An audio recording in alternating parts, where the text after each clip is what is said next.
Hello students, welcome to DK Rathi online classes. मैं आज आप लोगों को 17 जनवरी 2019 की एमसीक्यू करा रहा हूं।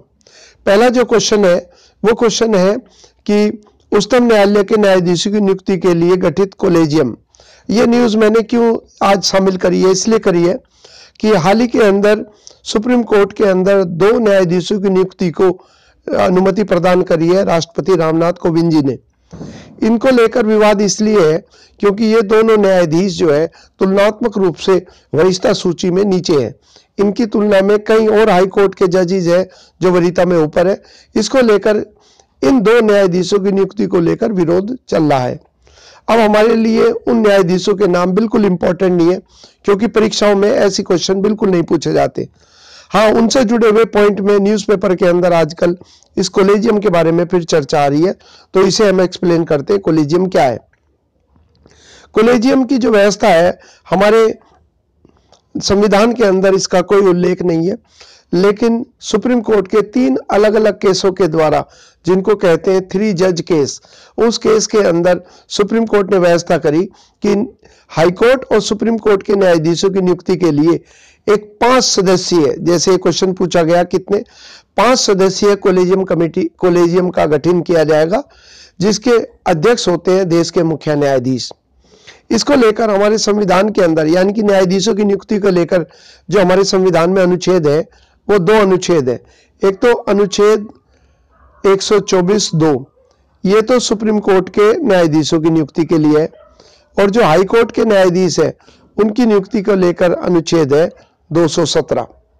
दोनों ही मामलों के अंदर यह कहा गया है कि दोनों ही हाई कोर्ट और सुप्रीम कोर्ट दोनों के जजों की नियुक्ति राष्ट्रपति के द्वारा की जाएगी, लेकिन वो व्यवस्था कैसी होगी उसी के बारे में आज हम चर्चा कर रहे हैं। तो कोलेजियम जो है ये 5 सदस्यीय है। किस मामले में? उस मामले में यदि सुप्रीम कोर्ट के जज की नियुक्ति हो। तो वर्तमान के अंदर मुख्य न्यायाधीश रंजन गोगोई और 4 अन्य न्यायाधीशों की कोलेजियम समिति। ये प्रक्रिया क्या है? प्रक्रिया ये जो कोलेजियम है, ये कोलेजियम कानून मंत्रालय, विधि मंत्रालय जो है हमारे भारत सरकार का, उसके पास इन नामों की सिफारिश भेजता है। और कानून मंत्री वर्तमान में है रविशंकर प्रसाद। कानून मंत्रालय उस मामले की जांच करने के बाद, यानी कि सलाह लेने के बाद, ये प्रधानमंत्री को सिफारिश करते हैं। प्रधानमंत्री उसके बाद राष्ट्रपति को अपनी सलाह देते हैं और उसके बाद राष्ट्रपति उनकी नियुक्ति करते हैं। ये प्रक्रिया है। इस प्रक्रिया में यह भी है कि कानून मंत्रालय एक बार कोलेजियम के पास में वो फाइल वापस भी भेज सकते हैं यदि उन्हें किसी चीज को लेकर आपत्ति है, लेकिन कोलेजियम उसके बाद बैठक करने पर यदि उसी नाम को दोबारा से भेजता है कानून मंत्रालय के पास, तो इसके बाद कानून मंत्रालय उसे वापस नहीं भेज सकता। वो काम केवल इतना कर सकता है, उस मामले को लंबित करे रखे, फाइल को प्रधानमंत्री और राष्ट्रपति के पास भेजने में देरी करे, लेकिन वो वापस नहीं भेज सकता। किसके पास वापस नहीं भेज सकता? कोलेजियम के पास। और अगर हाई कोर्ट के जो जज हैं उनकी नियुक्ति हो, उसको लेकर जो कोलेजियम बनता है वो बनता है 3 सदस्यीय। इस 3 सदस्यीय में फिर वही होंगे देश के मुख्य न्यायाधीश, इसके अध्यक्ष होंगे, और सुप्रीम कोर्ट के 2 वरिष्ठ न्यायाधीश इसके सदस्य होंगे।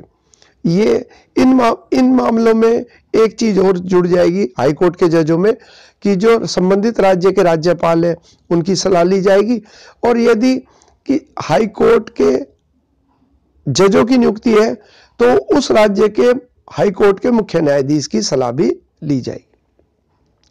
अगली न्यूज है आयुष्मान भारत के बारे में। आयुष्मान भारत जो है ये दुनिया की सबसे बड़ी स्वास्थ्य कार्यक्रम के रूप में प्रचारित किया जा रहा है, और बिल गेट्स ने भी इसकी प्रशंसा करी है। मोदी जी ने 15 अगस्त 2018 को लाल किले की प्राचीर से इस स्वास्थ्य योजना के शुरू करने का निर्णय लिया था। इस योजना को प्रधानमंत्री जन आरोग्य योजना भी कहा जाता है। ये दुनिया की सबसे बड़ी स्वास्थ्य योजना इसलिए है क्योंकि इसके अंतर्गत 10.74 करोड़ परिवार, गरीब परिवार जो गरीबी रेखा से नीचे है, वो इसमें शामिल है। और ये जानिए कम से कम 5 व्यक्ति जो है प्रत्येक परिवार में है, तो लगभग 50 करोड़ लोगों को ये स्वास्थ्य योजना कवर करेगी। इसके अंतर्गत जो बीमा का प्रावधान है कि 5 लाख रुपए तक का इसके अंतर्गत बीमा उपलब्ध होगा ऐसे गरीब परिवारों को। और ये योजना मोदी जी ने शुरू करी थी 23 सितंबर 2018 को झारखंड की राजधानी रांची से। अब इसका और दिवस भी मनाने का निर्णय लिया गया है कि प्रत्येक वर्ष जो है ये 30 अप्रैल को आयुष्मान दिवस मनाया जाएगा। और वर्तमान में इसके जो सीईओ बनाए गए हैं अभी वो बनाए गए इंदु भूषण। अब ये तो रही हमारी इसकी पृष्ठभूमि। अब न्यूज के ऊपर आते हैं। आज अब की न्यूज क्या है जो मैंने आपको दी हुई है। न्यूज ये है कि कौन कौन से राज्य हैं जिन्होंने इस योजना से खुद को बाहर रखने का निर्णय लिया है। जितने भी गैर बीजेपी राज्य हैं, ये जितने नाम मैंने दे रखे हैं ये सारे, ओडिशा में बीजू जनता दल है, नवीन पटनायक मुख्यमंत्री है। दिल्ली में आप पार्टी है, मुख्यमंत्री अरविंद केजरीवाल। पश्चिम बंगाल में तृणमूल कांग्रेस है, ममता बनर्जी। और तेलंगाना के अंदर तेलंगाना राष्ट्र समिति है, चंद्रशेखर राव मुख्यमंत्री है। और छत्तीसगढ़ के अंदर अभी भूपेश बघेला मुख्यमंत्री बने हैं और कांग्रेस की सरकार आई है। इन्होंने स्वयं को इस योजना से बाहर करने का निर्णय लिया है। और यह दुर्भाग्य है कि लगभग 1 करोड़ परिवार अब इस योजना के अंतर्गत प्राप्त होने वाले लाभ से वंचित हो जाएंगे। ये केंद्र के द्वारा पोषित योजना है जिसके अंदर पहाड़ी राज्य, पूर्वोत्तर राज्य में तो 90% तक का धनराशि केंद्र सरकार उपलब्ध कराएगी और बाकी राज्यों के अंदर 60% की धनराशि राज्य सरकार को केंद्र सरकार उपलब्ध कराएगी। अगली जो न्यूज है वो न्यूज है ताजपुर गहरा बंदरगाह। ये बंदरगाह ये न्यूज में इसलिए है क्योंकि पश्चिम बंगाल के अंदर इस बंदरगाह को विकसित करने के लिए केंद्र सरकार और राज्य सरकार का समझौता हुआ। लेकिन पश्चिम बंगाल की सरकार ने आरोप लगाया है कि केंद्र सरकार इस मामले में कोई भी कदम नहीं उठा रही है घोषणा करने के अलावा। इसीलिए अब उसने निर्णय लिया है कि वो इस बंदरगाह को स्वयं के खर्चे पर ही पूरा करेंगे। अगली न्यूज आ गई गांधी शांति पुरस्कार के बारे में। गांधी शांति पुरस्कार के बारे में पहले पृष्ठभूमि देखते हैं। 1995 के अंदर महात्मा गांधी की 125वीं जन्म शताब्दी के अवसर में पुरस्कार प्रारंभ किए गए। ये पुरस्कार उन संस्थाओं और उन लोगों को दिए जाते हैं जो अहिंसा और गांधीवादी नीतियों के द्वारा राजनीतिक, आर्थिक और सामाजिक परिवर्तन लाने की दिशा में कुछ योगदान करते हैं। इसके लिए 1 करोड़ रुपए की धनराशि पुरस्कार स्वरूप दी जाती है। अब 2014 से जब से बीजेपी की सरकार आई है ये पुरस्कार किसी को भी प्रदान नहीं किए गए और 2019 में गांधी जी की 150वीं शताब्दी मनाई जा रही है। इसी अवसर के दौरान ही ये केंद्र सरकार ने निर्णय लिया है। एक कमेटी बनी थी जिसके अध्यक्ष होते हैं देश के जो प्रधानमंत्री है वो इसके अध्यक्ष होते हैं और विपक्ष के नेता जैसे वर्तमान में मल्लिकार्जुन खड़गे हैं कांग्रेस के, लाल कृष्ण आडवाणी भी उस समिति के सदस्य थे और देश के जो मुख्य न्यायाधीश है रंजन गोगोई ये भी सदस्य थे।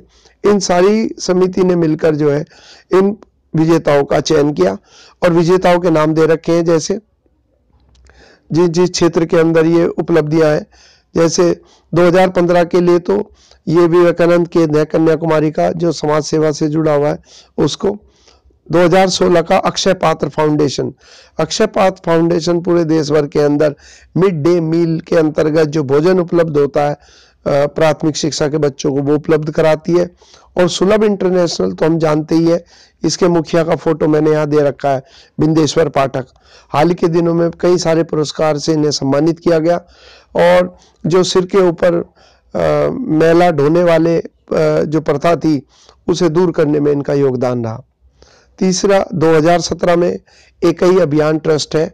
इन्होंने आदिवासी क्षेत्र के अंदर शिक्षा के प्रसार के लिए इनका नाम आता है। और आखिर में है योई ससाकावा। योई ससाकावा का फोटो यहाँ पर देखिए। ये एक जापानी नागरिक है जो विश्व स्वास्थ्य संगठन के सद्भावना राजदूत भी है। इनका योगदान है कुष्ठ निवारण के लिए, जो कोढ़ निवारण है उसके लिए इनका योगदान। तो इसका आंसर हमारा क्या आएगा? इसका आंसर आएगा सभी सही है। अगला हो गया फिलिप कोटलर प्रेसिडेंशियल पुरस्कार किसे प्रदान किया गया? ये पुरस्कार जो है पहली बार ये पुरस्कार प्रदान किया गया और मोदी जी को राष्ट्र सेवा के लिए ये पुरस्कार प्रदान किया गया। तो आंसर हमारा मोदी जी। हालांकि इस पुरस्कार को लेकर विपक्षियों ने आरोप लगाया कि ये पुरस्कार जो है ये किसी गुमनाम सी संस्था के द्वारा दिया गया है, कोई प्रक्रिया भी नहीं पता इसमें कैसे चुनाव होता आदि। इस चीज को दरकिनार करते हैं और ये पुरस्कार मोदी जी के नाम जुड़ गया। इसके बाद आ गया सीबीआई की नियुक्ति के लिए गठित समिति में कितने सदस्य होते हैं? सीबीआई जो सेंट्रल ब्यूरो ऑफ इन्वेस्टिगेशन है, इसके बारे में हाल ही के दिनों में हम बहुत सारी चीजें पढ़ रहे हैं, विवादों में बहुत ज्यादा है। इसके जो निदेशक थे आलोक वर्मा, उनको लेकर ये विवाद हुआ कि उन्हें केंद्र सरकार ने हटा दिया। बाद में जब उनकी फिर से नियुक्ति कर दी गई न्यायालय के हस्तक्षेप के बाद, तब उनको 3 सदस्यीय कमेटी बनी। जैसे मैंने यहाँ पर आंसर आप 3 ही देंगे। इस समिति के अध्यक्ष तो होते हैं देश के प्रधानमंत्री, और देश में विपक्ष के जो प्रतिनिधि हो, जैसे इस समय पर कांग्रेस के प्रतिनिधि थे मल्लिकार्जुन खड़गे, वो उसके सदस्य थे। और तीसरे होते हैं देश के मुख्य न्यायाधीश। मुख्य न्यायाधीश ने जो वो 3 सदस्य बनेंगे और वर्तमान के अंदर, क्योंकि इस पद के ऊपर अभी नागेश्वर राव वो पदभार संभाल रहे हैं कार्यवाहक के रूप में, तो स्थायी नियुक्ति के लिए समिति बनी है जिसके अंतर्गत ये 3 सदस्य होंगे। जो पूर्व निदेशक थे आलोक वर्मा, जब उन्हें हटाया गया तो विवाद उत्पन्न हुआ, क्योंकि उसमें जो मल्लिकार्जुन खड़गे हैं उन्होंने उसका विरोध करा, परंतु रंजन गोगोई उसमें स्वयं शामिल नहीं थे और उनके जो प्रतिनिधि सीकरी थे, जस्टिस सीकरी, सुप्रीम कोर्ट के न्यायाधीश, उन्होंने और प्रधानमंत्री मोदी जी ने उनके खिलाफ मतदान करा और 2-1 से आलोक वर्मा को निदेशक, सीबीआई के निदेशक पद से हटा दिया गया। अगला जो पॉइंट है वो है राज्य के पुलिस महानिदेशक या DGP, director general of police की नियुक्ति के बारे में सिफारिश कौन करता है? ये न्यूज इसलिए है क्योंकि कुछ गैर बीजेपी राज्यों ने केंद्र सुप्रीम कोर्ट में याचिका दी थी कि वो डीजीपी की नियुक्ति करने का जो अधिकार है वो राज्य सरकार को दे। ऐसा इसलिए किया कि 2006 के अंदर सुप्रीम कोर्ट ने फैसला दिया था कि डीजीपी, जो भी राज्य के अंदर डीजीपी की नियुक्ति की बात आएगी तो संबंधित जो आईपीएस अधिकारी है उनकी जो सूची है, जो भी राज्य सरकार को लगता है कि वो नियुक्त करना चाहती है, उनकी सूची वो भेजेगी संघ लोक सेवा आयोग के पास, जिसको कहते हैं यूपीएससी। ये यूपीएससी जो है संबंधित नामों में से 3 नामों का चुनाव करेगी और इन 3 नामों के आधार पर इनकी जो सेवा रही है उसके अंदर उनका योगदान, उनकी वरिष्ठता और इन 3 व्यक्तियों के नाम या आईपीएस अधिकारियों के नाम भेजे जाएंगे राज्य को। अब राज्य इनमें से किसी एक का चुनाव करके डीजीपी पद पर नियुक्ति करेगी और सुप्रीम कोर्ट ने यह भी कहा कि जो भी एक बार नियुक्त होगा वो कम से कम 2 वर्षों के लिए नियुक्ति होगी, चाहे उसका कार्यकाल सेवानिवृत्ति का आय क्यों ना गया हो, लेकिन वो 2 वर्ष का कार्यकाल पूर्ण अवश्य करेगा। इसके बाद है वर्ल्ड विश्वविद्यालय रैंकिंग में भारत के किस संस्थान को सबसे पहले रखा गया? ये जो संस्था है लंदन की संस्था है, जिसने दुनिया की उभरती हुई अर्थव्यवस्थाओं में से, जैसे चीन, भारत, रूस, इन अर्थव्यवस्थाओं की जो विश्वविद्यालय है उनकी सूची तैयार करी है। और गुणवत्ता के आधार पर यदि हम देखें तो आईआईटी का नाम बहुत रहता है, लेकिन जब भी हम ये देखते हैं, जब गुणवत्ता की बात आए, अनुसंधान की बात आए, तो हम पाते हैं हमारा ये संस्थान, जिसको कहते हैं भारतीय विज्ञान संस्थान या इंडियन इंस्टीट्यूट ऑफ साइंस, इसको स्थान सर्वोच्च दिया गया भारतीय संस्थाओं में। हालांकि सबसे ज्यादा जो विश्वविद्यालय है वो चीन के हैं। और भारत के लिए खुशखबरी यह है कि पिछली बार हमारे 42 विश्वविद्यालय को इसमें स्थान दिया गया था और इस बार इनकी संख्या बढ़कर हो गई है 49। 74 सबसे ज्यादा संस्थाएं जो है वो चीन की है और पहले स्थान भी चीन की विश्वविद्यालय को है। आप यहाँ देख लीजिए, भारत के जो विश्वविद्यालय है इस बार उसमें इंडियन इंस्टीट्यूट ऑफ साइंस को ही, लेकिन पिछली बार से तुलना करें तो एक स्थान में गिरावट आई है। IIT मुंबई जो है भारत के 27वें स्थान पर है और इसके स्थान में भी आप देखेंगे तो पिछली बार 26वां था, इस बार इसके स्थान में गिरावट आई है। हालांकि IIT रुड़की को देखें अगर आप तो इसके स्थान पिछली बार की तुलना में इसने बेहतर प्रदर्शन किया। इसके बाद है क्रिकेट की अंडर 16 विजय मर्चेंट प्रतियोगिता किस राज्य ने जीती है? तो इसमें सरल सा आंसर है, हरियाणा ने झारखंड को हराकर ये प्रतियोगिता पहली बार जीती है। आखिरी जो न्यूज है वो है कीनिया की राजधानी नैरोबी में आतंकी हमला हुआ है, जिसके अंदर 14 लोग अभी शहीद हो गए हैं, जो वहां की सरकारी प्रवक्ता ने बताया। तो ये सवाल है कि इस संगठन ने इसकी जिम्मेदारी ली है। तो एक संगठन है अल शाबाब, ये वो संगठन है जो कीनिया के पड़ोसी देश सोमालिया के अंदर अपने इन आतंकी कार्रवाई के लिए जाना जाता है। और कई वर्ष पहले उसने कीनिया के एक बड़े मॉल के अंदर ऐसा ही एक हमला किया था, जहां लगभग 50 लोगों की हत्या भी कर दी थी। तो जरा मैप पे मैं आपको दिखा देता हूं कहां पर ये की। यह देखिए आप, जैसे ये इंडिया है, यहाँ इंडिया से इधर चलेंगे अरब सागर से होते हुए तो ये पड़ता है कीनिया और सोमालिया। जरा मैं इसको बड़ा करके दिखाता हूँ आपको। ये देखिए, ये कीनिया और सोमालिया, यहाँ पर कीनिया है और इससे पड़ोस में ये देश है सोमालिया। सोमालिया में अल शाबाब है और सोमालिया की स्थिति जो है गृह युद्ध की बनी हुई है। इसी का फायदा उठाकर आतंकी जो है वो पड़ोसी देशों में भी हमले करते हैं। आज की न्यूज में समाप्त करता हूं और आप लोगों से ये रिक्वेस्ट जरूर है कि आप लोग इसको मेरे चैनल को लाइक, शेयर और सब्सक्राइब जरूर करते रहिए।